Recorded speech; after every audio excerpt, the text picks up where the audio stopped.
Hello, so I'm just going to give you some more information today about the spoken language component to build on what you did on Monday and set you off ready for what I want you to do over Easter. So just a reminder, we did go through this in class. You'll speak for about 3 to 5 minutes.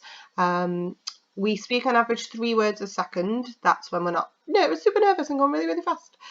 So I will let you, words and maths in this, work out how many words you need for sort of minimum maximum. So 3 words a second if you aim for that. You'll then take questions from your audience, and the questions are part of your assessment.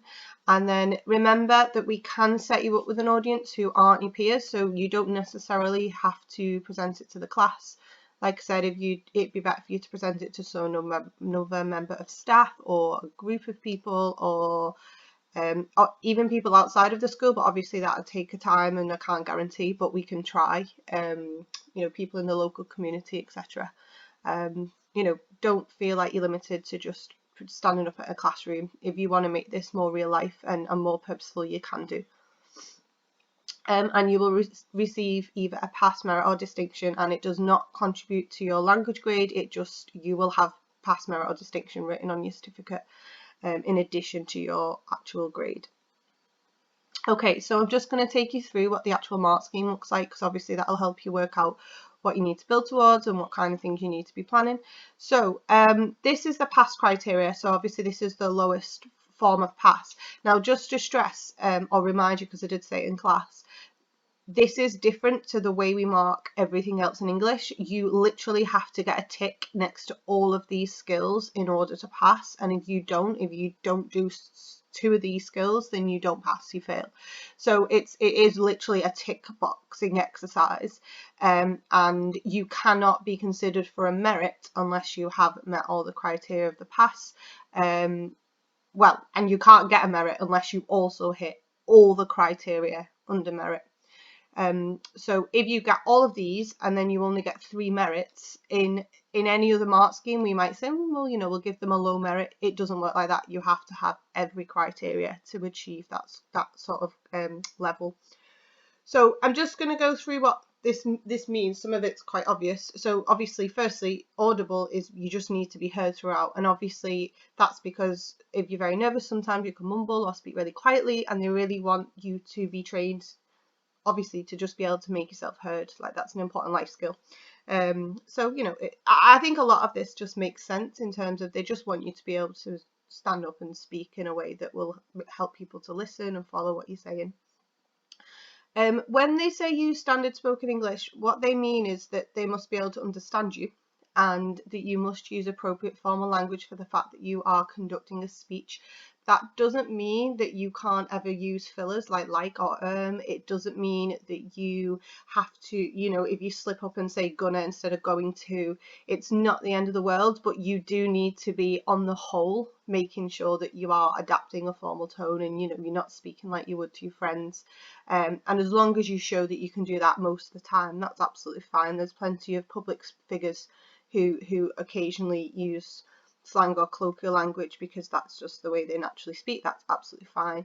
So don't panic about that. It's just showing that you can adapt and you are using a different tone and a different register. Okay, I think the third skill is quite obvious. You just can express a straightforward idea or information or feelings, obviously depending on what the topic is. So it can be quite a simple topic to get a pass, my hobby, or my experience in an office one day, or anything like that. So remember, that's why I asked you to try and think of a complex topic, because it'll help you get the criteria higher up. So make some attempts to organise and structure. So you might use topic sentences, you might use connectives. This is important. I think it's difficult to make people be able to follow you when you're speaking. You might find that in my videos, because obviously when it's written down, the reader can go back and reread things and track it on the page, and they've got lots of visual clues. You can see a new paragraph. When you're doing a speech, you need to help the audience to follow. So that's where things like topic sentences and connectives, just simply saying next or let's move on now to look at, will help the audience to follow. And as long as we can see that you're attempting to do that, then we can give you a pass. Again, as long as we can see that you're attempting to meet the needs of your audience, we can give you a pass. So that's basically, like I've just said, helping the audience to follow, or just giving details. You know, as long as we can see you've not just sat down, and it's really hard not to do this. Like, as long as you've sat down and thought, well, how can I make my ideas clear, or how can I give my audience, tell them what they need to know, then you've done that. And then the last one is just listening and responding in an appropriate way, but you might not be very detailed to get the pass. Now, every single person in our class is capable of writing a speech that's much better than a pass, so I'm going to move on very quickly now. So, merit. A merit speech is essentially one that's sort of, you know, you're looking more like band 3, band 4 on your mark scheme for when you're writing, when you're doing your transactional writing. So you can see that the top 2 criteria are exactly the same. What's different is that now you need to be expressing challenging ideas, which is obviously hopefully what you've come up with on Monday, up to 3 challenging ideas that require you to use a range of vocab. So, you know, just more complex things. You can't be talking about your hobby if you want to get a merit. Well, you could talk about your hobby, but you'd have to put it in the context of a wider issue or a wider concept. Organisation must be clear and appropriate. So, you know, they're just expecting a bit more of you here. Like, it should be really easy to follow your speech all the way through. You must achieve the purpose of your presentation, and that's why your purpose must be clear. You need to know before you start writing, what is your purpose? Now, I've asked all of you to come up with a speech that requires you to make an argument for something. So your purpose is obviously to persuade the audience of whatever it is that you care about. So, you know, as long as you write it with that in mind, which you do, because we've taught you to do that through your writing all the time, whether it's an article, a letter, etc., then obviously you can hit that criteria. For your questions, you need to be responding formally. So this is a bit trickier because they want you, obviously you're going to be thinking of your answers on the spot, and they want you to be able to formulate, you know, solid sentence structures on the spot in a formal way, and not kind of slip into the way you'd speak to your friends. And that just requires a bit of practice. We're not going to look at helping you to deliver the speech in a lot of detail until we get back to school. I think, you know, you need to be in the classroom to see that. But you know, once you've written your speech, obviously at home, you know, you're very welcome, and obviously it'd be useful for you to read it aloud to someone in your household, get them to ask you questions, and you can practice doing that. And it does need to be in some detail, so you're not just giving like one sentence answers, you're actually giving an example, or you are, you know, using a story to support you saying, maybe use a fact or statistics to back yourself up, you know, all those things that you would do to develop a line of argument. Okay, so just to summarise then, the difference between a merit and a pass. To get a merit, I'd expect to see more complex vocabulary, and also, I can't see what that says, is it jargon? My thing was in the way, my recorded thing, I can't remember what I said. In case it says jargon, jargon is basically just like subjects related vocabulary. So I don't know, if you were talking about capitalism, then you might have a lot of vocab linked to economics and finance, etc., and that would be more specific jargon for that topic, and that will help you to get the merit. 2, discourse markers. Discourse markers basically can be anything from just basic connectives like firstly, secondly, next. It could be, as I mentioned earlier, so you're helping the audience to follow what you're saying. I'll come back to that in a minute, is a discourse marker, or even just setting the tone, unfortunately, is a discourse marker. The audience then can see, right, okay, something bad's going to be said now. So it's just about leading your audience through your speech and helping them to follow your ideas and your argument. Which also includes explaining to the audience what's coming next. So that's more likely to be seen in a merit speech. Linking back to previous points, talking to them. You know, if you're trying to meet the purpose of a speech, you should be talking to your audience rather than just standing up and saying I. Actually, you know, interacting with them in some way, maybe asking them a question, or at least just saying you, or we together. You need to be developing your arguments, and you've got that in your notes already. I will direct you to it in a second. You need to be creating a developed speech where we are convinced, because if we're not convinced by what you're saying, then you've not achieved your purpose. So you need to make sure that you build up your case and bring us with you, so that by the end of the speech we're nodding with you and we're totally on board with what you intend for us to feel or think about your topic. And that's how you meet your purpose. And you also need to be convincing. And I think the last one, the questions as well, is about being confident with your topic. Like, if you know it really well and you're really passionate, and this comes from a really natural place, it's not forced, you're more likely to be able to respond to a question with passion and interest and detail.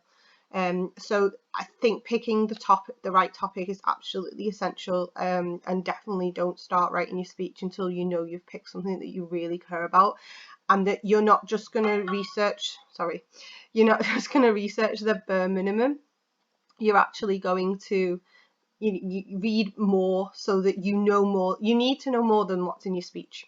Otherwise, you're going to have nothing else to offer in your questions. Well, in your answers, sorry. Right, a distinction then is obviously just a better form of all of those merit features. Again, I think all of you are capable of writing a distinction speech. It's just about, in a way, it's also about the delivery and just how much you practice it. So again, the same two things are at the top because they are essential. This time, looking for sophisticated ideas, which is just the same as what we always talk about between Band 4 and Band 5, that insight and perception. Even in your writing mark scheme, sophistication is the Band 5 skill. Saying something that's a bit unique or mature, an interesting way of looking at something. And again, sophisticated vocabulary range. This time you need an effective range of strategies to engage the audience, which you already know and do. You know how to use features of rhetoric, you know how to delay the audience, you know how to use a one-line paragraph. So all of those things that you can already do, and you would already naturally write in a speech anyway, you get distinction for using them. Again, you have to achieve your purpose, but then this time with your questions, you must respond perceptively. And this is just where like your real understanding of your topic and also your insight into it really comes into play, and you have to elaborate. So rather than just giving detail, it has to be that your answers build up and give a kind of, you're not just saying one thing and giving an example. Now you're elaborating your idea, so you're almost formulating a new line of argument that's developed within each answer, which is obviously a bit trickier, and that's why it's the distinction. Okay, so just in terms of what a distinction looks like, you will be using more rhetoric devices, which you can all use. You will be showing an insight into your own topic with fresh ideas and perspectives, and you'll be able to answer questions in a lot of detail and develop your argument on the spot. So it's just that step up from the merit, isn't it? And I think that there's plenty of people in this classroom who'll be able to get who will be able to get a distinction on this. It is, a lot of it is just about practice, but of course, if you look at a lot of these, it is also about how you structure and write the speech, which is why I'm offering you one-to-one feedback on your speech, and why I want you to sort of have the time to write it over Easter when you've not got 5 lessons a day to try and get through at home. So, as I've just said, our next steps. I want you to, on Show My Homework, there's a video of a distinction, so I would like you to watch that. I think it's about 8 minutes long, so it's quite long, but it's worth watching. Even if you, just preempting that you might get bored, if you do get bored, can you please at least make sure that you watch a couple of minutes of the speech and a couple of minutes of the Q&A. Don't miss out the Q&A. Make sure you see how she responds in the Q&A. It's a really good speech, and it's a good example of a complex topic as well. I want you to have a go, as I've just said, at writing your speech over the Easter holidays. Now, I really like you to space this out, and I don't want you to kind of sit down one morning and think, right, I've got to get this speech done and do it in a sort of stressful way. I really want you to kind of take your time with it, which is, I've oomed and ahed about setting you for over Easter, but I do feel like you will benefit from having that space to do a bit, go away, think about it some more, come back to it. You know, you're formulating some arguments here about something you really care about, and I think the longer you have to digest your ideas, you know, let it go away, let it stew. Like the other day when I was planning your living space and London video, I was thinking of my comparative points, and then I went away for half an hour and did something else. And it was when I went away for half an hour that I came up with the better arguments, because it was just stewing over in the back of my head. So I really want you to try and do that with your speech. You know, write a bit, go away, come back to it another day. You've got 14 days to kind of spread it over, and then at the end of Easter I want you to email it to me or send me a photo, so that I can mark it and give you some good feedback. And the focus will be, would this work as a spoken speech, and kind of just getting you to tweak it, probably in terms of structure and development. I'm so popular during this video. I don't know if you can hear my phone. If you can't, you must think I'm talking really randomly. Okay, I just put on silent.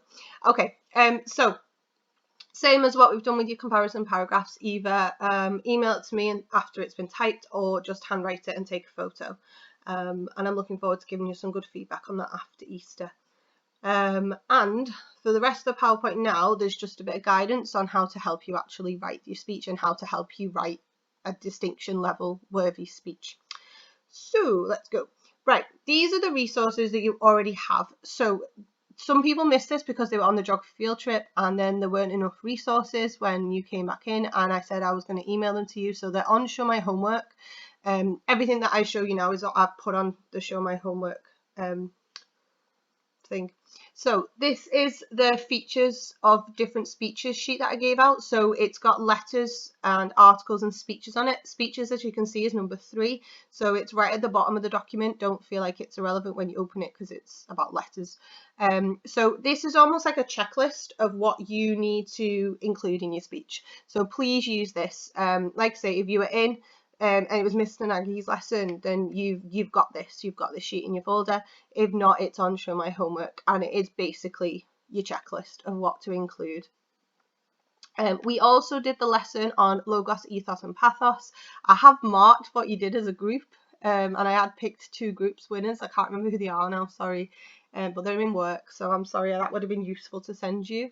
But you've got the notes from the lesson. So there was this example speech that you've got in your notes. I think it was a lesson when we were all in.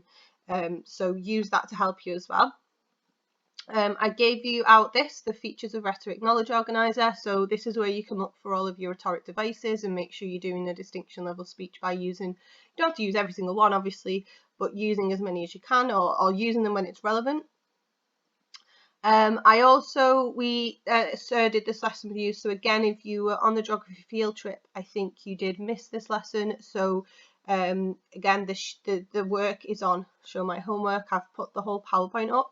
So they're your 10 ways of developing an argument, and you must use these if you want to get a merit or a distinction. You know, you must be able to build a case.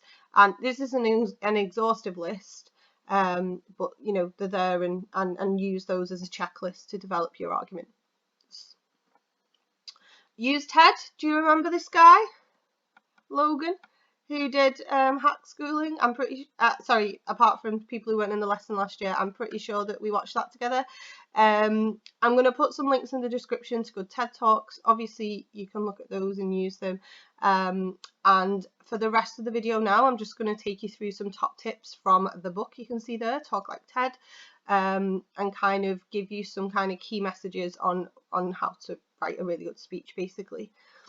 So TED tip number 1 is passion. So this is kind of almost a way of evaluating how good your topic that you've chosen is, or the shortlist that you've got. It might help you to pin down which one you want to choose.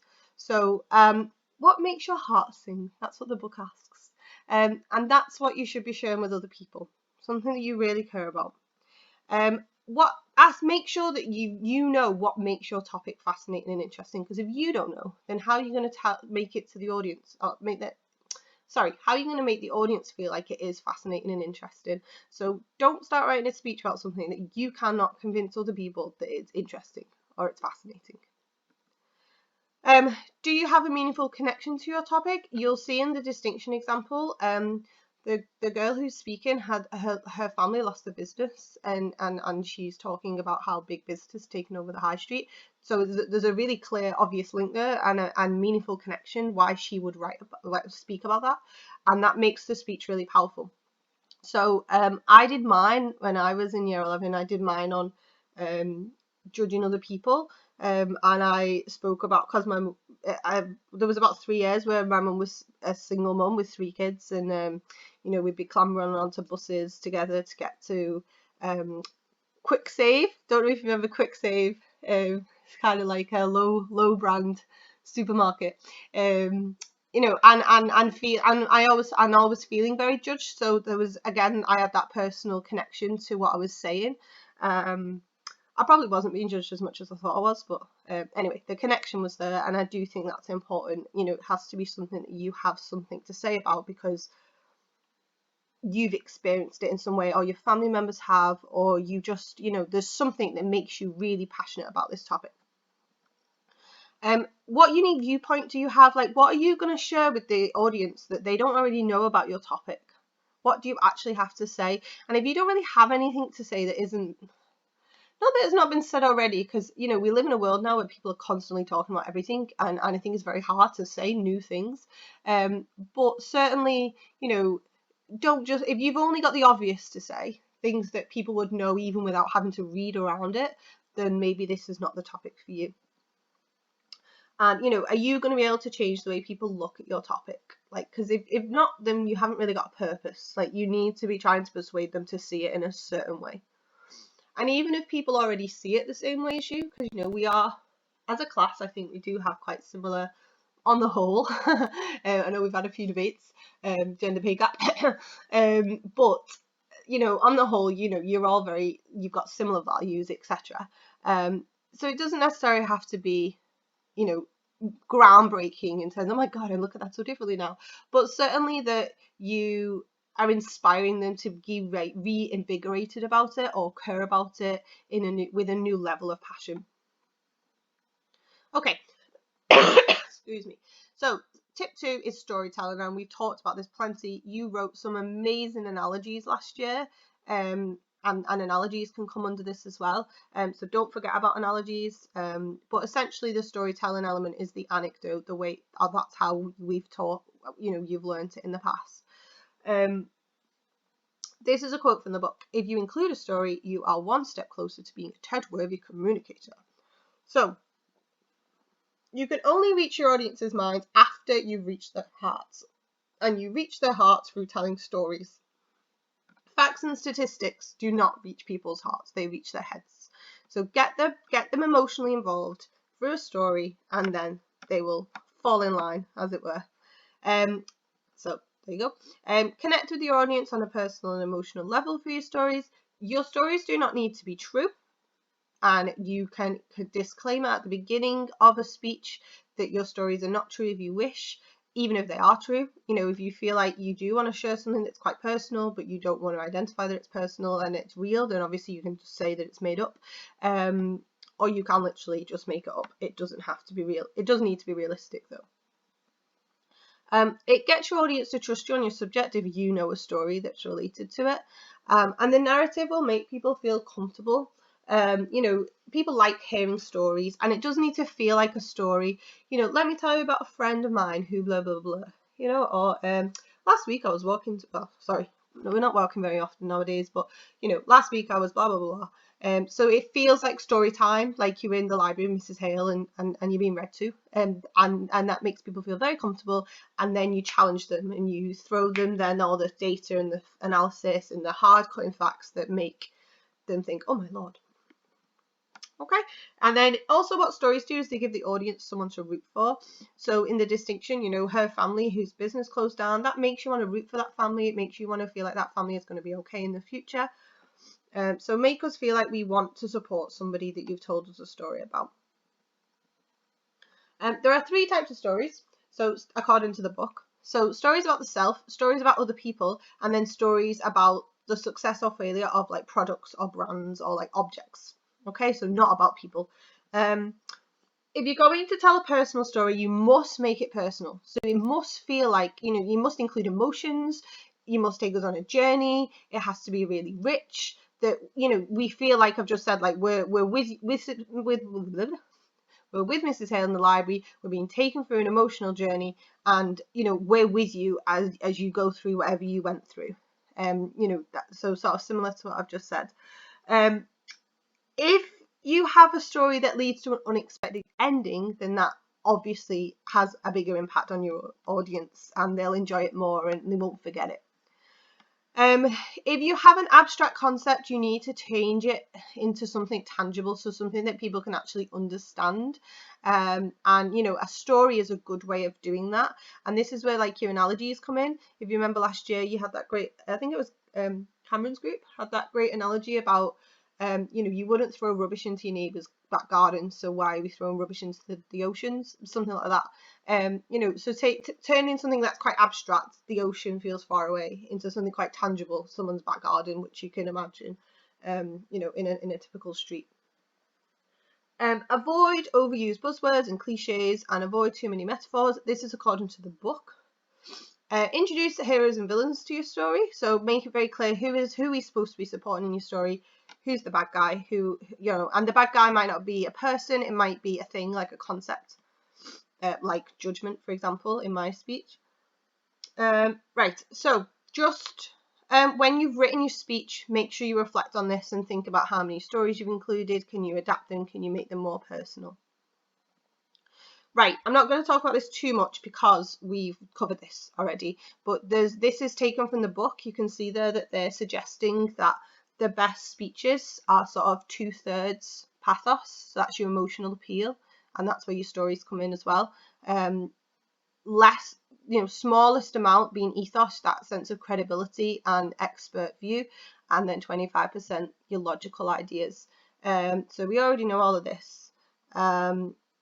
But that's the takeaway number 5. The best speeches have over 50% pathos. So the emotional appeal is what you should be looking for. Although I will say the emotional appeal will fall down if there aren't logical arguments to back it up. Okay, TED tip 4 is to seize attention. So you need to say something new. Now, we've already talked about how that's quite difficult, but a new way of looking at it, or a new way of feeling about it, or you could even look at a new way of presenting it. And we will not look at this in a moment. Please delete. I should have deleted that line because I've just cropped out all the stuff about presenting it for now. We'll worry about that later. You do need to use an emotionally charged event or stimulus. So that's called an ECS, emotionally charged event.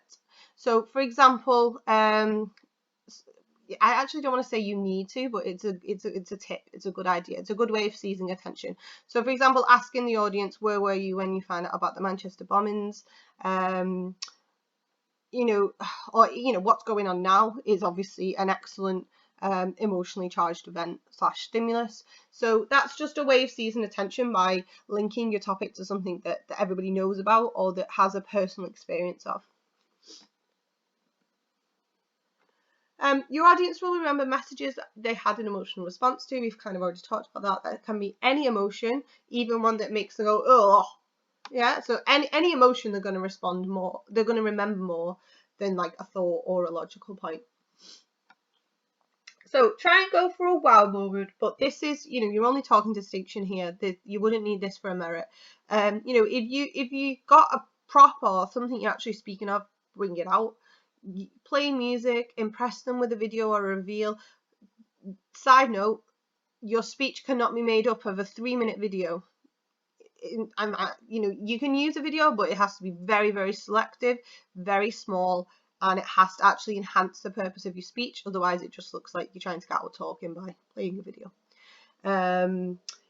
For example, you could reveal that the person you're talking about is in this very room, stood on this very stage. It's me, yeah? So that you could pretend to talk about someone else, and then actually, that little boy grew up to stand here right in front of you today. So thinking about ways you can create a wow moment where people go, oh, Yeah. I talked to you, didn't I, about the girl at my old school who had a beautiful design box and then an ugly box, and got people to come up, and people picked the pretty box and actually there was nothing in it, and the uglier box was filled with really nice sweets. So there's ways you can kind of make a point. Another student did a really good one where she came in with a face full of makeup, and her speech was about why we should wear less makeup. And throughout the speech, she had a face wipe, and she gradually got all the makeup off her face during the speech, and that was really powerful as well. So these are just ideas of what you can use for a distinction, but try not to make it too gimmicky. It's the substance of your argument that's really going to convince us. You don't need to have some kind of gimmicky appeal, or you don't need to stand there with a face wipe. We will remember objects more than facts. Kind of goes without saying. Don't know why I bothered to include that one. Right. Other ways you can seize attention. For example, it's just about making the statistics mean something. So if you just say 1 in 100 people is a psychopath, well, that's fine, but what does that mean? So there's 1,500 of you 15,000 of you in this room, so 15 of you are psychopaths. That's going to have more impact on the audience, because then they start looking around the room and they're like, am I one of the 15? So it makes the stats more tangible. So what I was saying before about make abstract ideas more tangible, this is a really good idea, a really good way of making that happen. Find something that's relatable with your statistics. Try not to say like 1 in 3 million, blah, blah. Like, what does that mean? Like, bring it down a bit more. Try and be funny.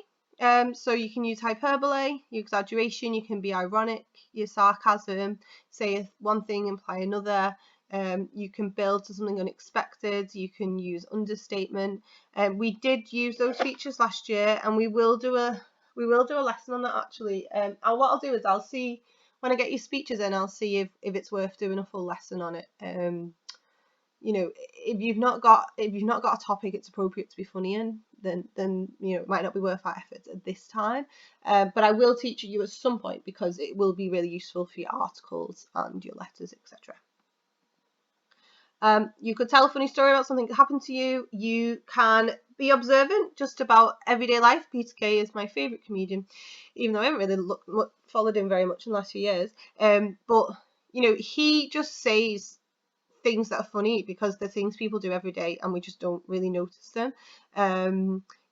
It's funny to say, I bet you're all thinking blah blah blah now, or yeah, I know you'll be thinking this, or does anybody else's mum do such and such, and everyone's like, oh yeah they do, yeah, I've not thought about that before. So just drawing attention to the obvious sometimes. Cheat, find a quote from someone else who's funny, just make sure you give them credit as said by blah blah blah, then say the funny line. That's fine. So creating juxtaposition is another way of being funny. So put up a contrasting picture which proves you're a liar. So say something and then have a picture in the background prove otherwise. I'm a super stylish person, and then a picture of you being completely unstylish behind you. That's a good way of doing it as well. Right, final TED tip 5 is to be aware. So just a couple really. Listening is very draining, as I'm sure you know from watching my videos. So imagine if you were going last in an hour lesson. How could you invigorate your audience to kind of step up and listen and take note of what you're saying? And this is an important way of helping you to meet your purpose. And this I think is a really good last thing to leave you on. Let me just check it is the last thing. Yeah. People can only remember 3 pieces of information really well. So try to build up your speech, your structure of your speech, like a triangle, with 3 main corners, like 3 main arguments that you want to make.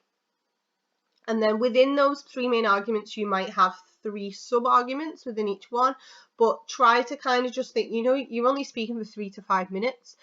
You should really be kind of developing each of those arguments. So I think the rule of 3 is a really good place to start building your speech around. So 3 main arguments about your topic, 3 things you want to say, 3 things you want your audience to take away from your speech, and then obviously build and develop those, craft them, think about what you want to emphasize, make those stand out on your page, and voila, you'll have a wonderful speech. Okay, so please do get in touch if you want any help.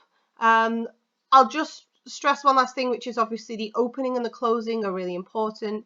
It's on that sheet that I've put on Show My Homework with, which has got letters, articles, and speeches on it. You really need to have an engaging ending. It would be good if you, beginning. It'd be good if your ending links to the beginning or develops the beginning of your speech. Make sure you leave them on a call to action so that you're making it very clear what your purpose is. What do you want them to feel, do? Do you want them to go away and sign a petition? You can make a petition if you want. Make sure that you end on a really powerful note. And the bit in the middle really just needs to be 3 really clear, well-developed arguments that are fully convincing and help us to get on board with what you want to say. Okay, please get in touch if you have any questions or if you want any more support. And I'm looking forward to reading them after Easter.